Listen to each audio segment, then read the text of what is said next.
Big Boss Malayalam season 6 episode number 38 live update ആണ് കേട്ടോ. അപ്പോൾ ലൈവ് അപ്ഡേറ്റ്, ഇന്നത്തെ ലൈവ് അപ്ഡേറ്റ് ചെയ്യുന്നതിന് മുന്നേ ഒരു കാര്യം നിങ്ങൾ എല്ലാവരും സോഷ്യൽ മീഡിയയിലൂടെ അറിഞ്ഞിട്ടുണ്ടാവും എന്ന് വിചാരിക്കുന്നു. ജാസ്മിന്റെ സംഭവം തന്നെയാണ്. അപ്പോൾ ജാസ്മിനുമായിട്ട് കല്യാണം ഉറപ്പിച്ച അഫ്സൽ എന്ന് പറഞ്ഞ ആ ഒരു സെക്കൻഡ് നീ ബന്ധത്തിന് തുടരാൻ താല്പര്യമില്ല എന്ന് പറഞ്ഞിട്ട് ഇൻസ്റ്റാഗ്രാം പോസ്റ്റിലൊക്കെ പോസ്റ്റ് ഇട്ടത് കണ്ടു. പക്ഷെ അത് കണ്ടപ്പോൾ എനിക്ക് ഭയങ്കരമായിട്ട് എന്തോ ഒന്ന് പോലെ തോന്നി. കാരണം അതൊരു പേഴ്സണൽ ലൈഫിൽ അത്രയും എഫക്റ്റ് ആയിട്ട് അവര് ഇങ്ങനെ ഈ ബന്ധം വേണ്ട എന്ന് പറയുമ്പോൾ തന്നെ നമുക്ക് എന്തോ പോലെ തോന്നും. കാരണം കല്യാണം ഉറപ്പിച്ച ഒരു ആൾക്കാർക്ക് അതിന്റെ വിഷമം മനസ്സിലാവുള്ളൂ ശരിക്കും. കാരണം അങ്ങനെയും കല്യാണം ഉറപ്പിച്ച് കഴിഞ്ഞ് അതായത് കല്യാണം കഴിക്കാൻ വേണ്ടി പ്ലാൻ ചെയ്ത ആൾക്കാർ പെട്ടെന്ന് ഒരു സമയത്ത് പിന്തിരിക്കും, അതായത് പിന്മാറാന്ന് അറിയുമ്പോൾ അത് ഭയങ്കര സങ്കടപ്പെട്ട കാര്യമാണ്. ശരിയാണ്, ജാസ്മിൻ അവിടെ കാണിക്കുന്നതും ഒക്കെ കൊണ്ട് തന്നെയാവും എന്താ പറയാ അഫ്സലിന് ചിലപ്പോൾ അങ്ങനെ തോന്നിയിട്ടുണ്ടാവുക. പക്ഷെ അത് കേൾക്കുമ്പോൾ നമുക്കൊരു സങ്കടം തോന്നും. കാരണം ഇന്നലെ ഫുൾ അങ്ങനെ അപ്പൊ എല്ലാവരും ജാസ്മിനെ കുറ്റം പറയാൻ തുടങ്ങി. പക്ഷെ എന്താ ചെയ്യുക, അത് ഗെയിമാണ്. ശരിക്കും പറഞ്ഞാൽ ഇവർക്ക് ഒന്ന് വെയിറ്റ് ചെയ്തിട്ട് നമ്മൾ പറഞ്ഞ പോലെ വെയിറ്റ് ചെയ്ത് പുറത്ത് വന്ന് സംസാരിച്ചിട്ട് എല്ലാം ഡീലാക്കിയിരുന്നെങ്കിൽ ആ ബന്ധം നന്നായിട്ട് പോകുന്നുണ്ടായിരുന്നെങ്കിൽ നമുക്ക് നല്ല കാര്യം തന്നെയായിരുന്നു. പക്ഷെ മേ ബി നമുക്കറിയാലോ, ഈ എന്തെങ്കിലും ഒരു ടിവിയില് ഷോയിലൊക്കെ എന്തെങ്കിലും സംഭവം വന്ന് എന്താ ഈ ന്യായീകരിക്കുന്നതോ അല്ലെങ്കിൽ കുറെ കുത്തുവാക്കുകൾ വരും. അതായത് പേഴ്സണലി മെസ്സേജ് അയക്കും, കണ്ടോ ഇങ്ങനെയല്ലേ അങ്ങനെയല്ലേ, എന്താ ഇങ്ങനെ, നീ പിന്നെ ഇത് ചെയ്യാണോ അതാണോ ഇതാണോ പറഞ്ഞിട്ട് കുറെ പേഴ്സണൽ ആയിട്ടുള്ള കുറെ മെസ്സേജുകൾ വരും. ആൾക്കാർ കാണുമ്പോൾ ചോദിക്കും, അങ്ങനെ കുറെ പ്രശ്നങ്ങൾ ഉണ്ടാവും. അപ്പൊ മാനസികമായിട്ട് എന്തായാലും എല്ലാവരും വീക്കാവും. അപ്പോൾ അതുകൊണ്ട് തന്നെ ആവാം മിക്കവാറും. അതിലും പറയുന്നുണ്ട്, ഞാൻ എന്റെ ഫാമിലി പറഞ്ഞതിനെ എതിർത്ത് നിന്നിട്ടും കൂടിയാണ് ജാസ്മിനെ സപ്പോർട്ട് ചെയ്ത് ഒപ്പം നിന്നതെന്ന് പറഞ്ഞു. പക്ഷെ ഇതിപ്പോ 10, 35, 40 എപ്പിസോഡ് ആവാനായല്ലോ. അപ്പോ ഇങ്ങനെയൊക്കെ നമ്മൾ കാണുന്നതാണ്. പക്ഷെ അതൊരു പേഴ്സണൽ ലൈഫിലൊക്കെ എഫക്ട് ചെയ്യാന്ന് പറയുമ്പോൾ നമുക്ക് തന്നെ കേൾക്കുമ്പോൾ എന്തോ പോലെ തോന്നും. എന്താ അറിയില്ല. എന്തായാലും വന്ന് ജാസ്മിൻ ബിഗ് ബോസിന്ന് കഴിഞ്ഞ് ഇറങ്ങി പുറത്ത് വന്ന് രണ്ടുപേരും സംസാരിച്ച് ഡീലായിട്ട് നല്ല രീതിയിൽ മുന്നോട്ട് പോവുകയാണെങ്കിൽ അത് നല്ലൊരു അടിപൊളി കാര്യം തന്നെയാണ്. കാരണം അത് പേഴ്സണൽ ലൈഫാണ്, ഗെയിം വേറെയാണെന്നുള്ള ചിന്തയിൽ വെച്ചിട്ട് ഒരു സംഭവം. കാരണം ഞാൻ ന്യായീകരിക്കൊന്നുമല്ല എന്തായാലും, പക്ഷെ നമ്മളൊരു ലൈഫാണത്, അതുകൊണ്ടാണ്. കാരണം മാരേജ് എന്ന് പറഞ്ഞാൽ നമ്മുടെ ലൈഫിലെ ഏറ്റവും പ്രധാനപ്പെട്ട സംഭവം തന്നെയാണ്. അപ്പോൾ അവള് ആ ഉറപ്പിലാണ് ഇപ്പോഴും അവിടെ ഉള്ളിലും പറയുന്നത്, എനിക്ക് വേണ്ടി കാത്തു നിന്ന ഒരാളുണ്ട് എന്നുള്ളത് എല്ലായ്പ്പോഴും പറയുന്നത് തന്നെയാണ്. അപ്പൊ അത് അങ്ങനെ സംഭവത്തിന് ശേഷം ഇല്ലെന്ന് പറഞ്ഞാൽ നമ്മൾ അതിന്റെ ട്രോമയൊക്കെ നമ്മൾ കുറെ കണ്ടതാണ് ഈ ആഴ്ച. ഞാൻ പറഞ്ഞിട്ടുണ്ട് ഞാൻ ഡ്രാമയാണെന്ന് പറഞ്ഞു. പക്ഷെ എന്നിരുന്നാലും ചിലപ്പോൾ ഉള്ളിന്റെ ഉള്ളിൽ എന്തെങ്കിലും ഉണ്ടോന്ന് അറിയില്ലല്ലോ. അതായത് ഇപ്പൊ സായി പറഞ്ഞിട്ടാണെങ്കിലും അല്ലെങ്കിൽ ഫാമിലിന്റെ ഒരു ഇതാണെങ്കിലും അപ്പൊ അവർക്ക് തന്നെ ഒരു തോന്നിയിട്ടുണ്ടാവുമല്ലോ എന്തെങ്കിലുമൊക്കെ സംഭവം ഉണ്ട്, നെഗറ്റീവാണ്. പക്ഷെ എന്നാലും ജാസ്മിൻ അത് മാറ്റി പിടിച്ചില്ല, അത് വേറെ കാര്യം.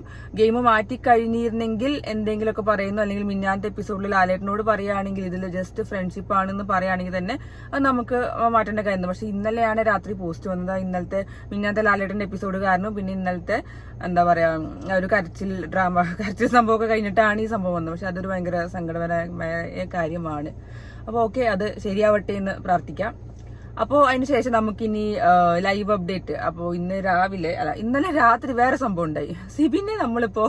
സിബിൻ ഒരു കടിയനായോ എന്ന് എനിക്ക് സംശയമുണ്ട്. സാധാരണ ഗബ്രി ആയിരുന്നു കടിയനായിരുന്നത്. ഇപ്പൊ സിബിൻ ശ്രീതുനിയും നോറേനെയും കടിച്ചു എന്നൊക്കെയുള്ള ഒരു സംഭവങ്ങൾ അവിടെ നടക്കുന്നുണ്ടായിരുന്നു. എന്നിട്ട് സിബിൻ അത് വന്ന് സോറി പറഞ്ഞു. കടിച്ചതാണോ അതോ ഇങ്ങനെ എന്തോ ചെയ്താണെന്ന് പറഞ്ഞത്.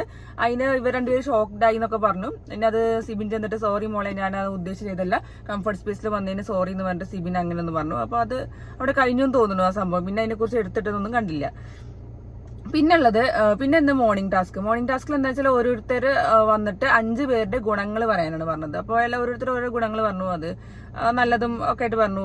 ഓരോരുത്തരുടെ ഗുണങ്ങളെ കുറിച്ച് പറഞ്ഞു കഴിഞ്ഞു. അത് കഴിഞ്ഞ് പിന്നെ ഫുള്ള് പാട്ടായിരുന്നു. ഞാൻ ഇങ്ങനെ ലൈവ് കണ്ടോണ്ടിരിക്കുമ്പോൾ മടുക്കായിരുന്നു, എന്തോ ഒന്നും സംഭവിക്കാതെ, എന്തൊരു അടി ഉണ്ടാവാത്തത് ഇങ്ങനെ കാത്തിരിക്കുന്നു. അപ്പൊ അവിടെ ഫുള്ള് പാട്ടും കൂത്തും ഒക്കെ നടക്കായിരുന്നു. പാട്ടേക്കണൊക്കെ രസമുണ്ട്. പക്ഷെ ഗബ്രി നന്നായിട്ട് അടിപൊളിയായിട്ട് പാട്ട് പാടുണ്ട്, നല്ല രസമുണ്ടായിരുന്നു. ഗബ്രി നല്ല സൂപ്പറായിട്ട് പാട്ട് പാടുണ്ടായിരുന്നു.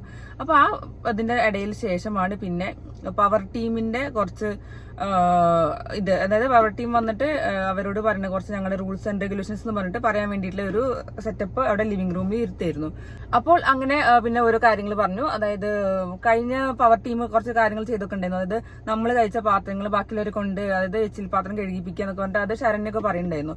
അപ്പൊ അതൊക്കെ ഒരു മോശപ്പെട്ട കാര്യമാണ്. അപ്പൊ ഇപ്പൊ ഇവര് ഒരു പ്രത്യേകിച്ച് റൂളൊന്നും കൊണ്ടുവന്നില്ല, നല്ല റൂൾ തന്നെയാണ് കൊണ്ടുവരുന്നതെന്നൊക്കെ പറഞ്ഞിട്ട് എല്ലാം സംസാരിച്ചു. അപ്പോഴാണ് അതിന്റെ ഇടയ്ക്ക് ജാസ്മിൻ പിന്നെ എന്താ പറയാ ജിൻഡോനെതിരെ പറഞ്ഞു. അതായത് ജിൻഡോ ക്യാപ്റ്റൻ ആണെങ്കിൽ കൂടി നമുക്ക് എന്തെങ്കിലും അഭിപ്രായ വ്യത്യാസം ഉണ്ടെങ്കിൽ പറഞ്ഞൂടെ എന്നുള്ള രീതിയിലൊക്കെ സംസാരിച്ചു. അതിന്റെ ഇടയ്ക്ക് ജിൻഡോ ജിൻഡോ പറഞ്ഞു എന്താ ബഹുമാനം ഇല്ലാതെയാണ് എന്നോട് സംസാരിച്ചതെന്നോ എന്നെ പുള്ളിന്നാ വിളിക്കുന്നതെന്നോ അങ്ങനെ കുറച്ച് സംസാരം ഉണ്ടായി. അതൊക്കെ ജിൻഡോ പറഞ്ഞ ഏറ്റവും രസം. പിന്നെ പറഞ്ഞു ഇത് കണ്ടാ നിന്നെ കാലേ നിലത്ത് വാരി ഇട്ട് അടിക്കാൻ തോന്നുന്നോ അങ്ങനെയൊക്കെ പറഞ്ഞു. അപ്പൊ അത് ഭയങ്കര ഇഷ്യൂ ആയി. എന്തായാലും ജാസ്മിനും ഗബ്രി അത് കൊളുത്താൻ കുറെ നോക്കി. പക്ഷെ പവർ ടീം അത് നൈസായിട്ട് ഹാൻഡിൽ ചെയ്യാനും നോക്കി. രണ്ടുപേരും അവരെ സപ്പോർട്ട് ചെയ്യാതെ, അതായത് ജാസ്മിനും ഗബ്രീനെ സപ്പോർട്ട് ചെയ്യാതെ, ജിൻഡോനെ സപ്പോർട്ട് ചെയ്യണില്ല. പക്ഷെ ആ മയത്തില് കാര്യങ്ങളൊക്കെ പോയി ശരിക്കും പറഞ്ഞാൽ അവിടെ കുറെ വാക്ക് തർക്കങ്ങൾ ഉണ്ടായിരുന്നു. ജാസ്മിനും ഗബ്രിയും കൂടി ഇതിനെതിരെ പറയലും അങ്ങനെ പറഞ്ഞതിന് ശിക്ഷ കൊടുക്കണം ജിൻഡോക്ക് എതിരെ കൊണ്ട്. അപ്പൊ അവർ പറഞ്ഞു ഞങ്ങൾ പ്ലാൻ ചെയ്തിട്ട് തീരുമാനം എടുക്കുക, അതിനെക്കുറിച്ച് സംസാരിക്കേണ്ട, എല്ലാം പവർ റൂം തീരുമാനിച്ചോളും എന്ന രീതിയിൽ പവർ ടീം തീരുമാനിച്ചോളും എന്നിട്ട് സിബിൻ അത് നൈസായിട്ട് ഒഴിവാക്കി. അപ്പോഴാണ് അത് അതിന്റെ ഇടയ്ക്ക് പറയുന്നുണ്ട് ജിൻഡോ എന്താ പറയാ ഇവരുടെ ഒക്കെ നാടകമാണ്, അതായത് ജാസ്മിനും ഗബ്രിയും കരച്ചിലൊക്കെ നടത്തുന്ന നാടകമാണ്. പക്ഷെ ഏറ്റവും രസം എന്താ വെച്ചാൽ ഇന്നലെ ഫുള്ള് കരച്ചിൽ നടന്ന ആൾക്കാരാണ് ഇന്ന് നല്ല ഉഷാറായിട്ട് നല്ല വർത്താനം പറയാനും അടി കൂടാനും അവർ ഒന്നിച്ച് പിന്നെ ഫുള്ള് കളികൾ തുടങ്ങിയിട്ടോ, ഗെയിമായിട്ട് തുടങ്ങി. നല്ലോണം അഭിപ്രായം പറയുന്നുണ്ട്. ഒരു വാക്കിനോ ഒരു സംഭവത്തിലോ ഒരു ഇടർച്ചയോ വാക്കിലോ ഒന്നും കാണില്ല. അതാണ് ഞാൻ ഇന്നലെ തന്നെ പറഞ്ഞു, ഇന്നലെ ജബ്ബരികളുടെ കുസൃതികളായിരുന്നു എന്നുള്ള വെറുതെ പക്കാ ഡ്രാമയായിരുന്നു എന്ന് കറക്റ്റ് മനസ്സിലായി. പിന്നെ അതേപോലെ വേറെ കാര്യമുണ്ട്, ഇപ്പൊ സോഷ്യൽ മീഡിയ ഫുള്ള് അന്വേഷിച്ച് നടക്കുന്നത് സൈക്കോളജിസ്റ്റിനെയാണ്. അതായത് ഗബ്രീനെ ട്രീറ്റ് ചെയ്ത സൈക്കോളജിസ്റ്റ്. കാരണം ഒറ്റ ദിവസം കൊണ്ടാണ് ഗബ്രീന്റെ മനസ്സ് മാറി നല്ല അടിപൊളി മെന്റലി ഡൗൺ ആയ ഗബ്രി ഇന്ന് നല്ല ഉഷാറായിട്ടുള്ള ഒരു ഗബ്രി വന്നത് ഒറ്റ ദിവസം കൊണ്ടാണ്. അപ്പൊ എല്ലാവരും ഈ സോഷ്യൽ മീഡിയ ഫുള്ള് തിരയുന്നത് ഗബ്രീന്റെ സൈക്കോളജിസ്റ്റിനെ വേണ്ടിയിട്ടോ, മുംബൈയിലുള്ള സൈക്കോളജിസ്റ്റ്. അതവിടെ പറയുകയും ചെയ്തു, മുംബൈയിൽ നിന്ന് ഒരു സ്പെഷ്യൽ സൈക്കോളജിസ്റ്റ് വന്നിട്ടാണ് ഗബ്രീനെ നോക്കി എന്നൊക്കെ പറഞ്ഞിട്ട് അങ്ങോട്ട് കുറച്ച് സംസാരിക്കുന്നു. അപ്പൊ അതിനെയാണ് ഇപ്പൊ എല്ലാവരും തെരഞ്ഞുകൊണ്ടിരിക്കുന്നത്. കാരണം ഇങ്ങനെ ഒരു ചേഞ്ച് വന്നാൽ വരുത്തിയ സൈക്കോളജിസ്റ്റ് തോന്നുന്നു, സൈക്കാട്രിസ്റ്റോ അവരെ കാണണമെന്ന് പറഞ്ഞിട്ടാണ് ഇപ്പൊ സോഷ്യൽ മീഡിയ ഫുൾ അന്വേഷിക്കുന്നത്. പിന്നെ അതിന്റെ ഇടയ്ക്ക് പവർ ടീം ഒരു റൂൾ കൊണ്ടുവന്നു, എന്തെങ്കിലും കംപ്ലൈന്റ് ഉണ്ടെങ്കിൽ നമുക്കൊരു കോർട്ട് റൂം പോലെ വാദി പ്രതി എന്നുള്ള രീതിയിൽ വക്കീലൊക്കെ രീതിയിൽ നമുക്കത് ചർച്ച ചെയ്യാന്ന് പറഞ്ഞു. അപ്പോൾ അതിന് ആ സംഭവം അത് ബോർഡിൽ എഴുതിച്ചപ്പോൾ പിന്നെ ജാസ്മിൻ ചോദ്യം ചെയ്യാൻ തുടങ്ങി. അതായത് ശിക്ഷകളാണ് നമ്മൾ ബോർഡിൽ എഴുതിക്കുക, നമ്മളെ സംഭവങ്ങൾ, അതായത് നമ്മുടെ അഭിപ്രായം അല്ല ബോർഡിൽ എഴുതിക്കുക പറഞ്ഞാൽ അതിനെ കുറിച്ച് അടി ഉണ്ടായി. പൂജയോടും ജാസ്മിൻ അപ്പോഴൊക്കെ ജാസ്മിന് ഭയങ്കര നാവട്ടോ, ഭയങ്കര ഓർമ്മയും നല്ല ഗെയിമാണ്. നീയല്ലേ പറഞ്ഞത് 24/7 കാണുന്ന ആളല്ലേ, പിന്നെ എന്താ നിനക്ക് ഇത് അറിയാത്തത് എന്നിട്ട് അങ്ങനെ ഇങ്ങനെ പറഞ്ഞ് ഫുൾ അടി ചെയ്യുന്നു. അത് പൂജ പറഞ്ഞു എല്ലാ സമയം എല്ലാതും 24/7 കാണിക്കില്ല, ചില ഭാഗമൊന്നും കാണിക്കില്ല. പവർ ടീമിന്റെ അധികാരങ്ങളെ കുറിച്ച് മെയിൻ ആയിട്ടുള്ള സാധനം എന്താ അറിയാത്തതെന്നൊക്കെ ചോദിച്ചാൽ ജാസ്മിനും പൂജ നമ്മൾ കുറച്ച് ചെറിയ കഷ്ടപ്പിച്ച സോറി പറഞ്ഞിട്ട് ജാസ്മിൻ പിന്നെ അത് എടുത്തിട്ടു. അത് ഗെയിമാണ്, അത് നമുക്ക് കണ്ടാൽ മനസ്സിലാവും. പക്ഷെ എന്നാലും ആ ഒരു സൈക്കോളജിസ്റ്റ് കാരണം രണ്ടുപേരും നല്ല ഉഷാറായിട്ട്, കാരണം എന്താ പറയാ ഗബ്രി മാറിയപ്പോൾ ജാസ്മിൻ ഒബ്വിയസ്ലി മാറി കഴിയും ചെയ്തല്ലോ. പിന്നെ അതന്നെ, പിന്നെ ഏറ്റവും രസം എന്താ വെച്ചാൽ ഗബ്രീന്റെ ഇത്രയും നല്ല ആക്ടിങ്ങും വർത്താനും, പിന്നെ അവിടെ ഫുള്ള് ഇതിന്റെ ചോട് പിടിച്ചിട്ടാണ് ഫുള്ള് വർത്താനും അടിയൊക്കെ ഉണ്ടായിരുന്നത്. അതായത് ഗബ്രി പിന്നെ ഫുള്ള് ഇങ്ങനെ നോൺ സ്റ്റോപ്പ് ആയിട്ട് ഇങ്ങനെ പറഞ്ഞുകൊണ്ടിരിക്കുക, ഭയങ്കര അഭിനയവും. ഇങ്ങനെയൊക്കെ അഭിനയം ഉണ്ടെങ്കിൽ ശരിക്കും പറഞ്ഞാൽ ഗബ്രിക്ക് ഒരു കുറച്ച് സിനിമകളിലൊക്കെ അഭിനയിക്കാം, ഇനിയും ചാൻസ് കിട്ടും. ഈ ഒരു ബിഗ് ബോസ് സീസൺ ഗബ്രിക്ക് സിനിമയിൽ അഭിനയിക്കാനുള്ള അവസരമായിട്ട് കിട്ടട്ടെ എന്ന് പ്രാർത്ഥിക്കുന്നു കേട്ടോ. അങ്ങനെ നല്ല അടിപൊളിയായിട്ട് അഭിനയിക്കുന്നുണ്ട്. ഇന്നലത്തെ 8 ദിവസം കൊണ്ടുള്ള പെട്ടെന്ന് ഇന്നൊരു ആ ഒരു അന്യൻ സംഭവം അടിപൊളിയായിട്ട് ഗബ്രി കളിച്ചിട്ടുണ്ട്, ജാസ്മിനും. അപ്പോൾ സൈക്കോളജിസ്റ്റിന്റെ നമ്പർ കിട്ടുകയാണെങ്കിൽ ബിഗ് ബോസ് ഒന്ന് തരണം കേട്ടോ. പിന്നെയാണ് നമുക്ക് വേറൊരു ടാസ്ക് വന്നത്, അതായത് മെലോ ഡ്രാമ. അതായത് നമ്മുടെ ബിഗ് ബോസ് ഹൗസിന്റെ ഉള്ളിൽ നടന്ന സംഭവങ്ങളെ ഇൻസിഡന്റ് വെച്ച് മെലോ ഡ്രാമ. അപ്പോഴാണ് സംഭവം, അതായത് നോറയും സായിയും രണ്ട് അഭിഷേകുമാരും നന്ദനിയുള്ള ടീമിൽ പൊരിഞ്ഞ അടി. അതായത് നോറയ്ക്ക് എന്താന്ന് വെച്ചാൽ അവിടെ സംസാരിച്ചുകൊണ്ടിരിക്കുകയാണ് ഇൻസിഡന്റിനെ കുറിച്ച്. അപ്പൊ നോറയ്ക്ക് എന്താന്ന് വെച്ചാൽ ജാൻമണിയിലെ സംഭവം ഇൻസിഡന്റ് ഈ ഒരു ഡ്രാമയിൽ കയറ്റണം. അത് ബാക്കിയുള്ള ആൾക്കാരൊന്നും സമ്മതിക്കില്ല. കാരണം അവർ പറഞ്ഞ ശരിയാണ്, സായി ആണെങ്കിലും പറഞ്ഞ ശരിയാണ്, പേഴ്സണൽ ഗ്രഡ്ജ് വെക്കേണ്ട സംഭവമല്ല ഈ ടാസ്ക് ഫൺ ടാസ്ക് ആണ്. അതിന്റെ ഇടയിൽ പേഴ്സണൽ ഗ്രഡ്ജ് വെച്ചിട്ട് ഈ സംഭവങ്ങളൊക്കെ പറഞ്ഞത് അത് നല്ല പരിപാടിയല്ല പറഞ്ഞിട്ട് അവർ സംസാരിച്ചു. കാരണം അപ്പോഴും പറയുന്നുണ്ട് വേറെ എല്ലാ കാര്യത്തിനും നോറയ്ക്ക് വേണ്ടി സപ്പോർട്ട് ചെയ്തിട്ട് ഈ ഒരു കാര്യത്തിന് വേണ്ടിയിട്ട് നോറ ഇതിന് ഞങ്ങൾ കൂടെ നിന്നില്ലെങ്കിൽ പിന്നെ എന്താണെന്ന് ചോദിക്കുന്നുണ്ട്. അപ്പൊ അവിടെ കുറെ ഇടുന്ന പിന്നെ നമ്മളെ നോറയാണെന്നാണ് ഒരു പറച്ചില്. ക്യാമറയിൽ നോക്കി ക്യാമറ എവിടെയുണ്ടോ അവിടെ പോയി കരയുന്നു, ക്യാമറ ഉണ്ടോ, ഞാൻ കരയുന്ന സ്ഥലത്ത് ക്യാമറ ഉണ്ടോ നോക്കിയിട്ട് ഭയങ്കര കരച്ചിലാണ്. അവിടെ വേറെ ഡ്രാമ. ഞാൻ ഈ ഡ്രാമ എന്ന് പറയാൻ കാരണം ഇങ്ങനെയൊക്കെ ഇത്രമാത്രം കരഞ്ഞ് ഇതാക്കേണ്ട കാര്യമൊന്നുമില്ല ഒരു ബിഗ് ബോസ് ഷോയില് പോകുമ്പോ. അതായത് അവർക്ക് അറിയാം ഇതൊരു ഷോ ആണ്, ഇങ്ങനെ മെന്റലി പ്രശ്നങ്ങൾ ഉണ്ടാവും എന്ന് പറഞ്ഞിട്ട്. അപ്പൊ നമ്മൾ അതിനനുസരിച്ച് നിൽക്കണം വേണ്ട. മെന്റലി ഡൗൺ ആയ ആൾക്കാർക്ക് പോകേണ്ട സ്ഥലമല്ല ബിഗ് ബോസ്. അപ്പൊ അവിടെ ചെന്നിട്ട് ഭയങ്കര കരച്ചിലും പിഴിച്ചിലൊക്കെ ആയിരുന്നു. അപ്പൊ അവർ സമ്മതിക്കുന്നില്ല പേഴ്സണൽ ഗ്രേജ് വെച്ചിട്ടുള്ള ഒരു പരിപാടിയും ടാസ്കിൽ വെക്കില്ല എന്ന് പറഞ്ഞിട്ട്. അപ്പൊ അങ്ങനെ ഒരു സംഭവമാണ്. അപ്പൊ ആ ഒരു അടിയാണ് ഇപ്പൊ നടന്നുകൊണ്ടിരിക്കുന്നത്. അപ്പൊ നോറ മാറിയിട്ട് ഇപ്പൊ ബാക്കി 4 പേരും കൂടിയാണ് ഇപ്പൊ മറ്റേ പ്രാക്ടീസ് ചെയ്യുന്നത്. അപ്പൊ അത് നല്ലൊരു ഫൺ ടാസ്ക് ആവും, നല്ല അടിപൊളിയാവും. കാരണം എല്ലാവരും വെച്ചിട്ട് ചെയ്യുന്ന സംഭവമാണല്ലോ.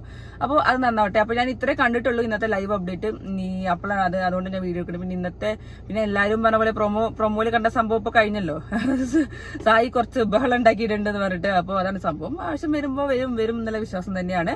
ഗെയിം ഓണാണ്. അപ്പോ നമുക്കിനി കാണാം കേട്ടോ. ഞങ്ങൾ പിന്നെ ആദ്യം വിചാരിച്ചു, പിന്നെ വേറെ കാര്യമുണ്ട്, ഞങ്ങൾ ആദ്യം വിചാരിച്ചു സായി ഈ വീക്കിലെ നോമിനേഷൻ വരുന്നു. കാരണം ലാലേട്ടൻ പറഞ്ഞിരുന്നു ഡയറക്റ്റ് നോമിനേഷൻ ആണ് നെക്സ്റ്റ് വീക്ക്. പക്ഷെ പിന്നെ ഈ ആഴ്ച എവിക്ഷൻ ഇല്ലാത്തതുകൊണ്ട് കഴിഞ്ഞ ആഴ്ച നോമിനേഷൻ വന്നവർ തന്നെയാണ് ഈ ആഴ്ചയും പോണതെന്ന് പിന്നെ പറഞ്ഞു. അപ്പോൾ പിന്നെ സായി അതിൽ പെടില്ല. അങ്ങനെ അപ്പോൾ എന്തായാലും എനിക്ക് തോന്നുന്നു അടുത്ത ആഴ്ചയാവും സായി നോമിനേഷനിൽ വരിക. ഡയറക്റ്റ് നോമിനേഷനിൽ വരും. ആർക്കും സെലക്ട് ചെയ്യേണ്ട ആവശ്യമൊന്നും വരില്ല. ഡയറക്റ്റ് നോമിനേഷനിൽ സായി എന്തായാലും വരും അടുത്ത ആഴ്ച. അപ്പോൾ ഇങ്ങനെയൊക്കെയാണ് സംഭവങ്ങൾ. അപ്പോൾ ഇനി രാത്രിത്തെ എപ്പിസോഡ് കണ്ടിട്ട് അടുത്ത റിവ്യൂ ഇടാട്ടോ. ടാറ്റ.